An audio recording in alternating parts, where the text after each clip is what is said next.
Hello everyone, my name is Lok. I am currently living in Manchester, UK. Miss Hang has asked me to make a video and talk about motivation. So I hope that in this video I can explain this concept to you by giving some of my personal examples as well. So when we talk about motivation, it is really important to understand what motivates you.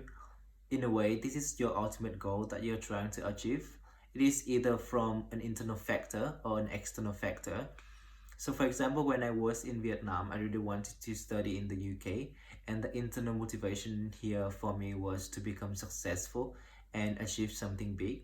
And the external motivation was to have an international career and eventually have enough experience to build a scalable business. So I think having this ultimate goal in mind is really important. It acts like a northern star that helps you to plan for the next steps in order to achieve that goal. So this is just a personal goal example, and in the context of an organization, I think it's a lot more complicated because your personal motivation is not always aligned with the organization's goal. And normally in this context, what I would normally do is to arrange a meeting with either your line manager, with someone who has huge influence in the company.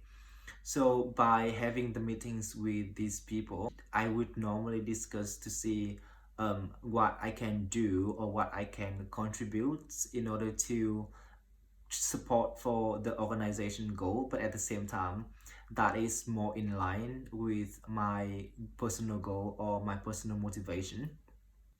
So once you have known what drives your motivation, the second question is how much motivation is needed to keep you going, or this translates into how difficult it is to achieve the goal.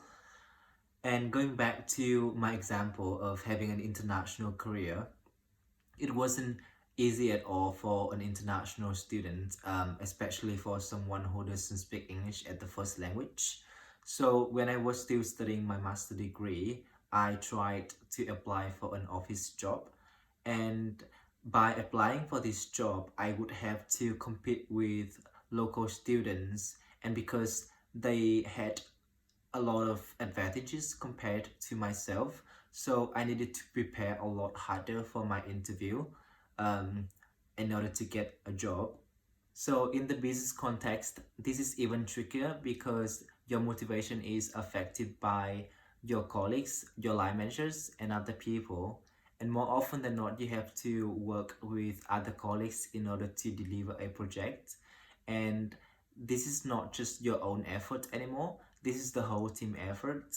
So you have to work harder in order to make sure that you are proactive and creative in collaborating with other people to deliver this project and keep you motivated along the way. And finally, the persistence of your motivation is also really important.